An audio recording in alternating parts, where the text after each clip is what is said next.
So, when I did my first impressions video of the Poco F5 a month ago, many of you had an appetite for drama, asking for a comparison video between the Poco F5 versus the king of Pocos, the Poco F3. So, let's find out how this 2-year-old phone hold against the new Poco F5. First, let's talk money. As of June 2023, if you're lucky enough to find the Poco F3, it is currently priced at 1,169 ringgit, which is about 253 USD for the 8GB of RAM and 256GB storage variant. And the Poco F5's price is about 1,699 ringgit, which is about 367 USD for the 12GB of RAM and 256GB of storage variant. So is newer better? Well, let's find out.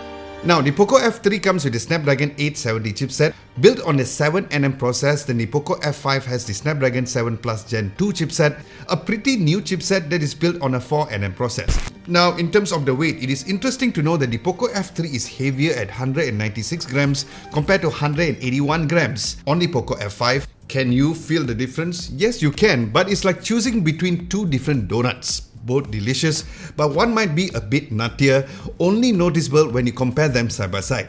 Now, in terms of which feels better in the hands, my vote goes to the Poco F3's matte finish because the Poco F5's glossy finish is a real fingerprint and dust magnet, especially near the camera array area. Now, because the sides of the Poco F5 have a matte finish, that was the saving grace to make the phone less slippery because of its glossier finish. Then the buttons on both phones were nice and clicky, and there's not much difference between the both. The side-mounted fingerprint sensor was also equally as fast, so that was great to know. Now, since we're looking at 2 generations apart, the camera array has been revamped, and which one do I prefer? Well, it does come down to a personal taste, but for me, I prefer the iconic camera arrays on the Poco F3, but I wouldn't say that I don't like the camera arrays on the Poco F5, as it also looks really cool. And because of how both camera arrays are designed, you'll find both phones to be slightly wobbly when you're typing each phones on the surface. Then the ports and buttons, same, but Poco has decided to resurrect the headphones jack on the Poco F5. So that's a huge plus for that. But both phones does not come with a micro SD card expansion, which is something that didn't bother me at all, but it probably might bother some.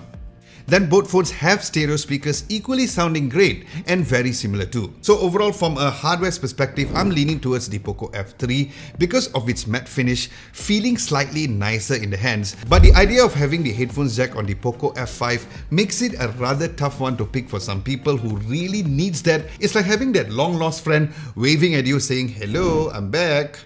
Alright, let's talk screens. Screen and resolution wise, both are like twinsies. A good 6.67 inch each. Color reproduction on both phones looks equally as good, but the Poco F5 edges the Poco F3 with its Dolby Vision certification, especially on Netflix. So if you really love watching movies on your phone, you will really appreciate the better screen experience on the Poco F5. Other than that, both phones have the always-on display where you can go up to 120Hz refresh rate, and you can adjust it down to 60Hz if you really need to save on battery. Now, during my daily usage, besides watching movies, I have not encountered any issues with the screen. But one thing to note is that the Poco F3 seems to brighten up the screen perfectly on the automatic brightness adjustments, thanks to the higher peak brightness of 1300 nits compared to 1000 nits on the Poco F5. But you know what? Even though with its slightly lower peak brightness value, the Poco F5 was still great during bright daylight. So overall, if I really had to choose between both screens, although the Poco F3 is brighter, but because of its Dolby Vision certification, I'm going to go with the Poco F5 since I'll watch a lot of movies on any smartphones that I use. So the cameras on these two phones could essentially be your deciding factor on your purchase decision, because here's where you'll find out if the bigger 64 megapixel camera on the Poco F5 is better than the 48 megapixel on the Poco F3. Well, as a recap of the specs, the Poco F3 has a 48 megapixel f1.8 main camera, an 8 megapixel f2.2 ultra wide lens, and a 5 megapixel f2.4 macro lens. Then the Poco F5 has a bigger 64 megapixel f1.8 main camera as mentioned, and the ultra wide camera is the same, but the macro lens have been reduced to 2 megapixel instead of 5 megapixel. Yep, weird, but yeah. Power to the macro lens. Then as for the front camera, here's another shocker because the Poco F3 comes with a bigger 20 megapixel selfie camera compared to a 16 megapixel lens with the same aperture value of f2.5. Now, starting from the high megapixel mode, even though the Poco F5 has a higher megapixel value, looking at both images side by side, it looks very identical, where the only slight difference is the color temperature, where the Poco F5 is a tad bluish compared to the Poco F3. Then the images on the Poco F3 had a bit darker shadows for the ultra-wide lenses, but the Poco F5 seems to be more color accurate, as seen in this burgundy or stop signage on this second ultra-wide image. Then as for the main lenses, I'm leaning towards the images produced on the Poco F5 since it looks great straight out of the camera with the best saturation levels and better overall dynamic range on the darker areas of the photos. As for the zooming capabilities, both phones can zoom up to 10 times maximum, and if you do zoom to that amount, you'll get better detail on the Poco F5, probably because of its higher megapixel count. As for the rear portrait mode, it is very much the same for objects, both for the subject to background blur and producing great bokeh too. Then as for portrait mode for humans, here's where by default, the bokeh on the Poco F3 looks better compared to the Poco F5, so I prefer the Poco F3 for portrait mode overall. Then as for my ultimate favorite lens, the macro lens, woo!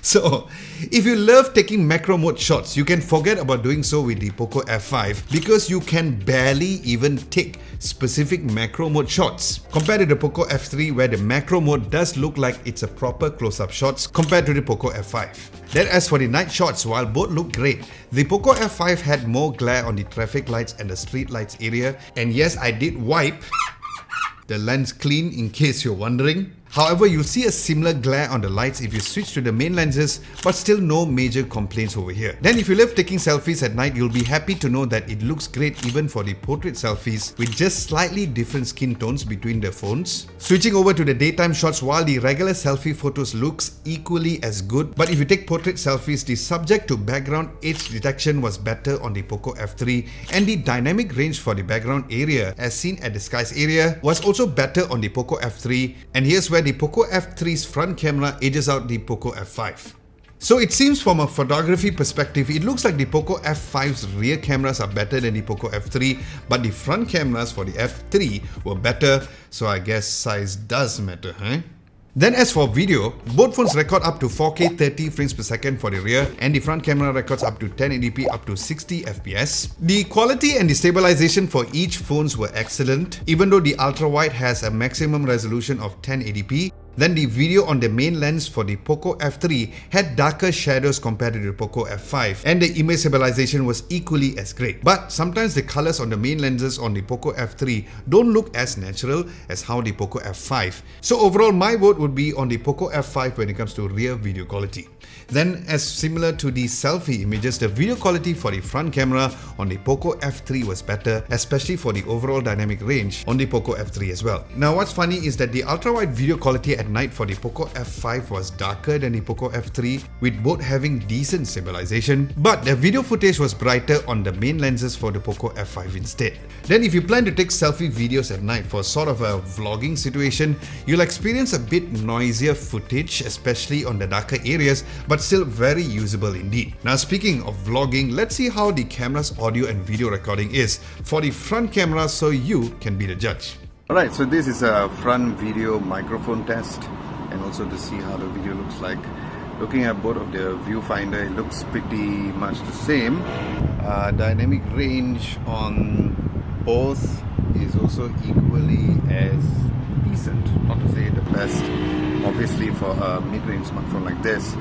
But obviously this test is based on how the audio sounds like if you're doing a vlogging situation. So test 1, 2, test 1, 2, test 1, 2. So with this, do let me know which cameras that you felt was better overall. And if you guys are enjoying this video so far, a nice big thumbs up would be very much appreciated, and a subscription would be lovely too. Thank you very much in advance. Now, if you'd like to have a recap on this video, check out our written version on our website at www.adamlobo.tv and head on to our Discord server to chat with other like-minded tech lovers and show off your smartphone photos over there. And feel free to discuss on every other topic X2, where you find all of the links in the description below. Now, as for the battery specs, the Poco F3 comes with a 4520 mAh of battery, but the Poco F5 comes with a significantly bigger 5000 mAh. And based on my daily test, after the latest software update, I got a better average screen on time than before on the Poco F3 of 5 hours and 26 minutes. And even though with a way bigger milliamps of battery on the Poco F5, it only gave me a little more of an average of 5 hours and 32 minutes of screen on time. Now, these tests are done with the Force 120Hz refresh rate and dark mode turned on both phones. So the obvious winner over here is the Poco F5, but not too much over the Poco F3. Then the charging performance on the Poco F5 is better at 67 watt compared to 33 watts on the Poco F3, and both does not have wireless charging. So the obvious winner over here is the Poco F5. So nothing can be said about the software experience except if you are a MIUI veteran, because the Poco skin will make you feel like you're slipping into your favorite pair of pajamas, very cozy and familiar. Now, I said it before and I'll say it again that it is about time that Poco and MIUI follows the footsteps of OnePlus, which has continued to revamp its software as time goes by. And just for your information, the Poco F3 has been updated to Android 13 and the MIUI version is 14.0.7, and the Poco F5 runs at the same Android 13 of course, but the update is one step behind at version 14.0.6. But all in all, I didn't find any issues using the phone daily, as there were no noticeable lags or stutters even when opening a bunch of apps. And that was good news because the Poco F3 has a lower RAM compared to the Poco F5.